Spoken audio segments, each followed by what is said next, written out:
En este video te presento cómo crucificar a tu ego. El ego no es una fuerza externa ni demoníaca, es una fuerza interna que hace parte de la psique humana.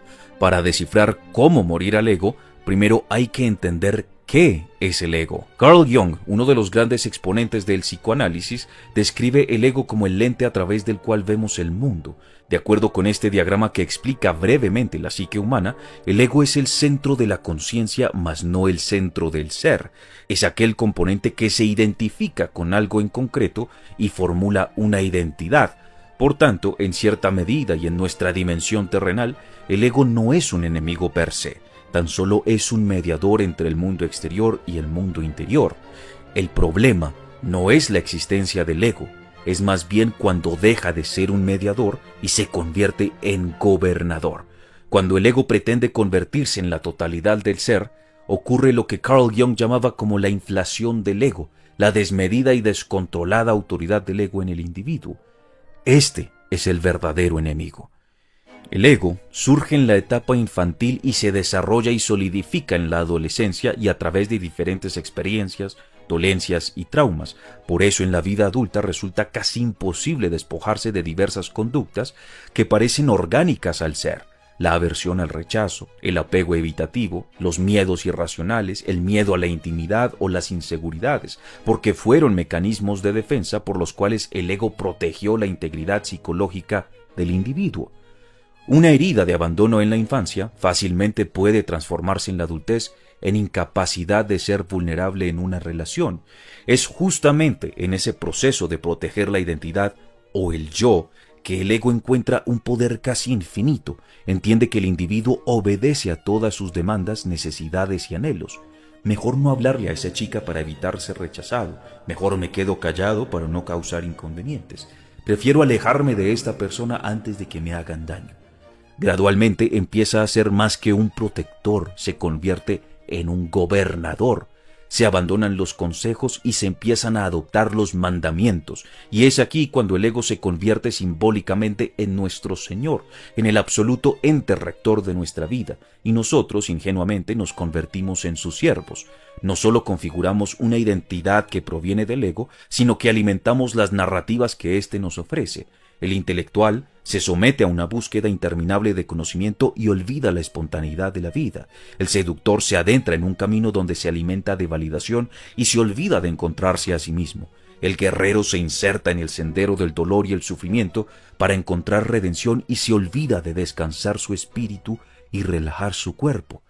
Cuando el ego se transforma en este tiránico componente de la psique, es cuanto más necesita identificarse con pensamientos, emociones, narrativas, conductas y perspectivas. Yo soy, yo soy, yo soy. Pues este ego desmedido opera como un simbionte, debe aferrarse a una realidad construida por él mismo para subsistir. Cuando el ego toma posesión absoluta de la psique y exilia al ser, la parte más auténtica del individuo, es cuando se pierde la naturalidad y el gozo de la autenticidad, pues al identificarse con narrativas específicas durante tanto tiempo, el ego tiene el poder de hacerte creer una versión de ti mismo o una versión de la realidad que no son verdaderos y que en última instancia son dañinas tanto para el individuo como para el resto del mundo. Creencias comunes como no puedo, no soy suficiente o no soy importante son en últimas realidades fabricadas por el ego para evitar la inconformidad de actuar. El miedo propio de la ansiedad social, por ejemplo, no obedece a una respuesta biológica natural, es más bien temor producto de escenarios hipotéticos formulados por el ego, donde el rechazo es el protagonista. La gravedad de estas consecuencias en el ser, aunque no son premeditadas por el ego, son catastróficas, pues el individuo que se ha sobreidentificado con el ego termina destruyéndose a sí mismo, ya que su realidad no está fundamentada en la verdad, sino en estas narrativas artificiales y fundamentadas en el temor. Desgraciadamente, a lo largo de nuestra vida, generamos una dependencia a nivel identitaria con el ego. Lo que somos en la actualidad es muy probable que sea un producto del ego más que del ser. Nuestros anhelos, necesidades, vacíos, conductas suelen estar permeados de la influencia del ego. El ego puede tomar diferentes posturas, ser limitante o temerario, inflado o deflactado, instintivo o excesivamente racional, y es que este ente es extremadamente hábil para camuflarse como anhelos del corazón, para sostener sus mentiras en el tiempo. Este se adapta y pervierte los deseos genuinos y puros del ser. Por ejemplo, en la búsqueda genuina de la virtud, el ego puede asomarse a la ventana del corazón y convencerlo mediante susurros seductores de que ciertos pensamientos, actitudes o conductas son propios del camino a la virtud. No importa seguir conquistando mujeres siempre y cuando mejore mis habilidades sociales. Ya estoy en búsqueda de la virtud. Soy humano y no soy perfecto. No está mal que hoy decida emborracharme. Un hombre de virtud tiene que tener un rostro serio todo el tiempo. No puede demostrar vulnerabilidad. Todos estos efímeros pensamientos son intentos de pervertir un deseo noble. Incluso escuchar música, una actividad tan pura y propia del hombre, a veces obedece a los deseos del ego y no al gusto real del corazón. ¿O acaso crees que escuchar reggaetón un viernes en la noche antes de salir de fiesta es un deseo del corazón? No. Es el ego que te convence de escuchar esa música para entrar en sintonía con el desorden y la satisfacción de la carne. El ego es muy astuto. Utilizará cualquier razón, cualquier gusto, cualquier sueño para perpetuar su gobierno. El poder que se le fue concedido en la infancia es un poder del cual ningún tirano quiere huir. Todo esfuerzo humano, por más valiente que parezca, es desgraciadamente insuficiente para enfrentar al ego en su estado más consolidado. La razón no es falta de voluntad ni de inteligencia, es que el hombre no puede usar las mismas herramientas que el ego configuró para derrocar al ego. Es tan similar como apagar un incendio con gasolina. La mente que analiza, la disciplina que se impone, la fuerza que somete, todas estas cualidades siguen siendo territorio del ego. Además, en su estado más tiránico, el ego encuentra un aliado que hace aún más difícil el renacimiento del ser auténtico: el mundo. El mundo no es el planeta Tierra ni los 8 millones de personas que habitan en él. Es el sistema, el orden social, cultural y espiritual que opera en función de la degeneración del espíritu humano. El mundo, entonces, no busca responsabilidad, virtud, compasión o amor. Busca todo cuanto sea una perversión del hombre. El mundo ofrece toda una variedad de elementos que en un principio son atractivos y aparentemente útiles, como el éxito material, la libertad sexual o el reconocimiento y el poder, pero que en últimas el hombre no sabe gestionar sabiamente. Aquí es donde muchos hombres inteligentes y talentosos ven el problema del ego con claridad, lo analizan, lo comprenden, pero por alguna razón no logran desprenderse del ego. El estoico, por ejemplo, aquel hombre que gobierna sus impulsos, pretende socavar al ego mediante la razón y la voluntad, pero falla en concebir que la razón no es infalible y que la voluntad es un recurso cognitivo finito. El estoico confía en demasía en su propia habilidad para resistir a un poder que es más grande de lo que cree. Y es que el asunto no es para nada sencillo, porque el ego no opera solo. El mundo nutre al ego y el ego se retroalimenta en el mundo. Mutuamente forman un sistema que degenera la esencia del hombre. En el ámbito del desarrollo personal, por ejemplo, se evidencia una necesidad alimentada por el mundo de proyectar seguridad, fortaleza y poder bajo la creencia de que es necesario ascender en la jerarquía de poder social o en mejorar el valor en el mercado sexual. Pero esto es verdaderamente una obra del ego que se expande de manera colectiva. ¿De qué sirve tener grandes músculos o un gran despliegue de carácter y poder si no se escoge voluntariamente proteger al indefenso? ¿Acaso un hombre se hace fuerte para que los demás aprecien su fortaleza o para hacer un uso noble de su fortaleza? Lo mismo sucede con la búsqueda incesante de conocimiento. ¿De qué sirve retener tantos saberes si no se comparte humildemente con quien no sabe? Perseguir el conocimiento sin un propósito generoso y humilde termina siendo otra maniobra astuta del ego. Saber, saber, saber, reconocido por el saber. El ego desmedido, en coordinación con el mundo, no conduce a nada prometedor o trascendente, tan solo a la destrucción del espíritu humano. Desde una perspectiva cristiana, se requiere de un poder ajeno al hombre mortal para derrocar al ego, un poder que nadie puede crear, generar o invocar por sí mismo. Ese poder de naturaleza sobrenatural es un misterio para muchos, pero una realidad para todos. Cristo, aquel que dijo: porque el que quiera salvar su vida la perderá, pero el que pierda su vida por causa de mí y del Evangelio la salvará. Jesucristo enfrentó cada tentación del cuerpo humano. No cedió al poder, no cedió al reconocimiento, no cedió al miedo, y siempre demostró una rendición absoluta a su Padre, la rendición que más le cuesta al hombre mortal, la de ceder el control. En el jardín de Getsemaní, la noche antes de su crucifixión, Cristo cae de rodillas y ora con una angustia tan profunda que el Evangelio de Lucas describe su sudor como gotas de sangre. Esta es la imagen de un hombre que siente el peso completo de lo que está a punto de suceder, perder su vida, perder su cuerpo y perder su presencia física en el mundo. Y en ese momento de máxima humanidad, con el miedo en sus hombros y la certeza del sufrimiento frente a él, exclama: «Que se haga tu voluntad y no la mía». Esa frase es la crucifixión del ego en su forma más pura.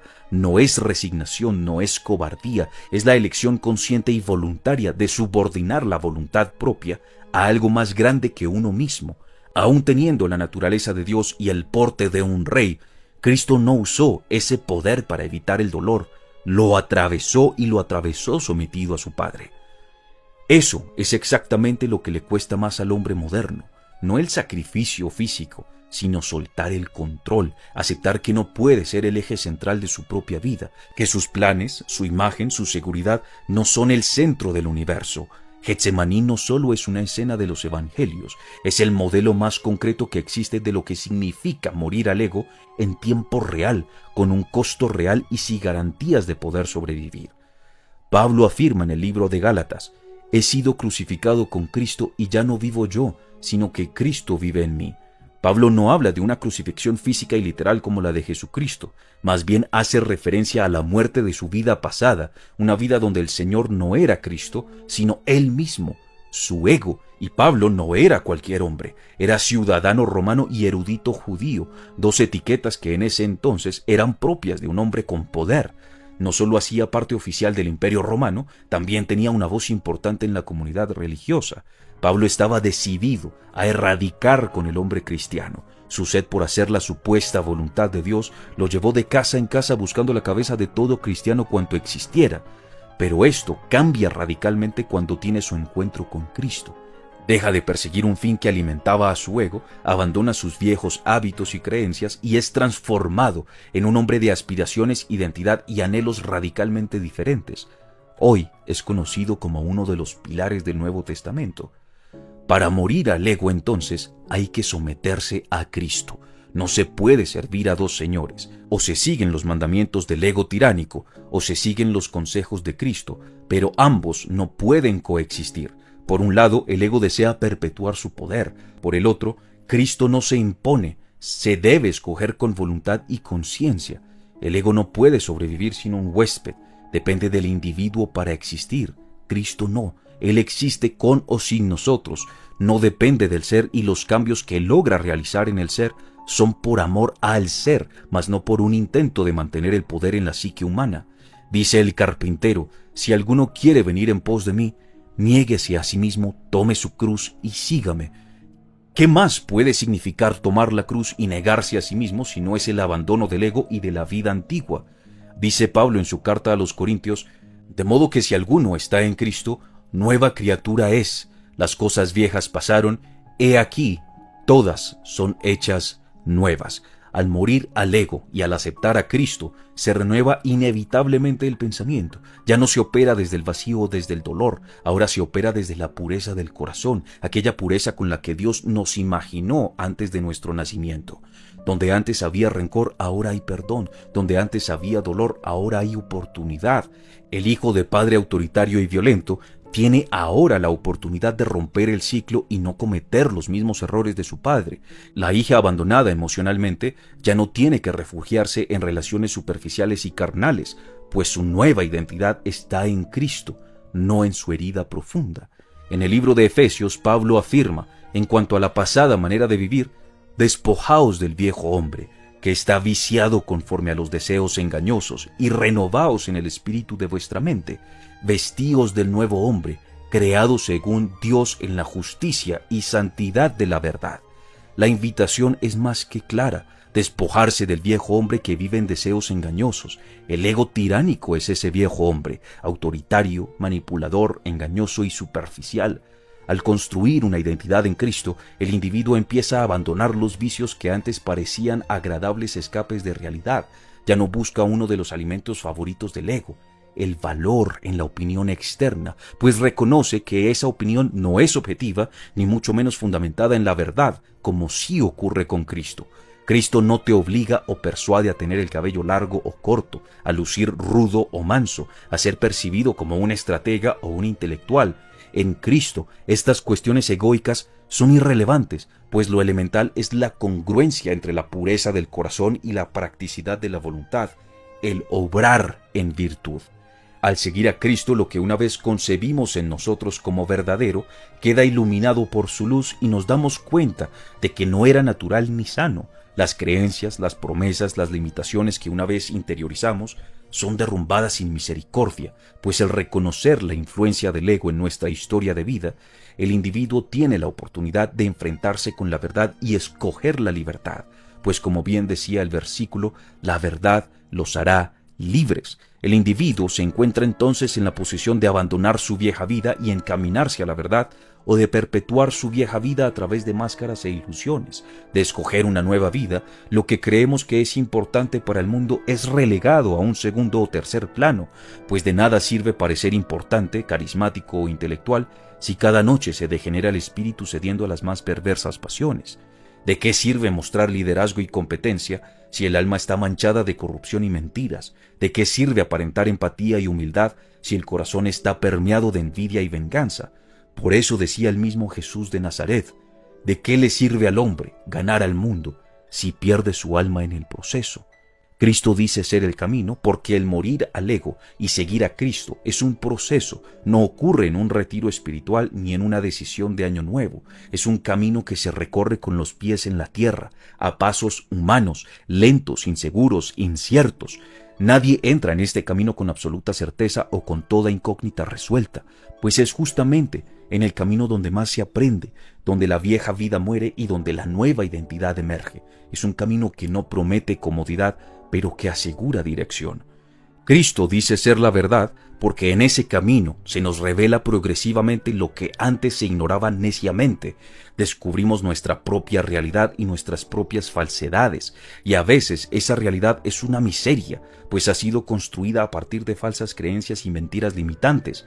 Descubrimos falsas identidades, máscaras, dolores y heridas que solíamos llamar destino, pero esa verdad que se descubre en el camino es la que nos libera, nos despoja de cargas que eran autoimpuestas. Cristo dice ser la vida porque justamente al continuar por ese camino y al ir descubriendo la verdad que habita en nosotros, es que hallamos lo que realmente significa vivir, vivir con propósito y dirección, vivir con identidad y autenticidad, vivir con la profunda paz de que no somos una construcción artificial del ego, sino una creación intencional. Esa crucifixión del ego no implica una muerte real del componente central de nuestra psique, es más bien la elección personal continua y constante de que sea Cristo el gobernante y no el ego. Cristo no es tiránico, Él es la verdad y la vida, pero a Cristo se le abre la puerta. Él no entra cual totalitario que socava al individuo. No, el amor de Cristo por el individuo no es invasivo. Tiene la capacidad de cambiar drásticamente al individuo, sí, pero solo si éste lo desea y lo invita a que sea así. Por eso es necesario rendirse voluntaria y continuamente a Cristo. La promesa de Cristo no es una vida sin adversidad, es plenitud en la dificultad y en la prosperidad, en el valle de sombra y en los verdes pastos, en la alegría y en la tristeza. Morir al ego no es un acto heroico, es un deber para con uno mismo, una decisión que se renueva cada mañana. Se muere al ego cuando se perdona, cuando se habla con verdad, cuando se sirve sin interés, cuando se busca a Cristo en el momento en el que el cuerpo desea entretenimiento o distracción, cuando se es bondadoso, cuando se desea ser indiferente, cuando se renuncia a la validación y se obra con virtud. Esa crucifixión es gradual, dolorosa y silenciosa, pero es la única transformación producto del amor propio. La crucifixión del ego no es el fin de quien eres, es el inicio de quien fuiste creado para ser. Por eso, mi estimado, hoy te invito a rendirte. a soltar el control que el ego te convenció de que necesitabas, a morir a lo que fuiste para encontrar lo que puedes llegar a ser. Te invito a buscar el camino, la verdad y la vida. La diferencia entre un hombre ordinario y uno legendario está en qué tanto se conoce. Descarga ya Conócete, guía de autoconocimiento masculino, y construye tu vida como un hombre ejemplar. La puedes encontrar en hombrestradicionales.com.